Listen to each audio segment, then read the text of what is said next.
લખતર ગામના બારોટવાસ રાધણ છઠ નિમિત્તે રાશન કીટનું વિતરણ કરવામાં આવ્યું. લખતર ગામ સહિત લખતર ગામ તાલુકાના દરેક ગામના સેવાકીય પ્રવૃત્તિઓ અગ્રસર હિતેન્દ્રસિંહ ઝાલા દ્વારા કીટ વિતરણ કરવામાં આવ્યું.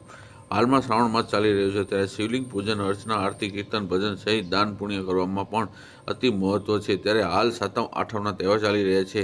સાતમ આઠમના નવા મિષ્ટાન બનાવવાનું અતિ મહત્વ છે. નવા મિષ્ટાન ભોજન પકવાન બનાવવા માટે સાતમ પહેલાંનો તહેવાર રાધણ છઠનો દિવસ મહત્વનો છે. ત્યારે આજે લખતર ગામના નામી વકીલ અને હિતેન્દ્રસિંહ ઝાલા જેઓ લખતર તાલુકાની દરેક સેવાકીય પ્રવૃત્તિમાં અગ્રેસર રહેતા ભૂતપૂર્વ એફએમસી ચેરમેન હિતેન્દ્રસિંહ ઝાલા દ્વારા હાલમાં પણ તંતુ વાઘ એવા રાવણ હથા તરીકે ઓળખાતા તંતુ વાઘ્ય કલાને જીવંત રાખવા માંગતા લખતર ગામના બારોટ કુટુંબને રાશન કીટ અર્પણ કરવામાં આવી હતી. જેથી લખતર બારોટ કુટુંબને અર્પણ કરવામાં આવી હતી જેથી તેઓ સાતમ આઠમનો તહેવાર મિષ્ટાન ફરસાણ બનાવી આનંદ અનુભવી શકે. ત્યારે બારોટ કુટુંબના સદસ્યો હિતેન્દ્રસિંહ ઝાલાને ખૂબ ખૂબ આશીર્વાદ આપ્યા હતા. રિપોર્ટર વિજય જોશી, લખતર, વર્ધમાન ન્યૂઝ.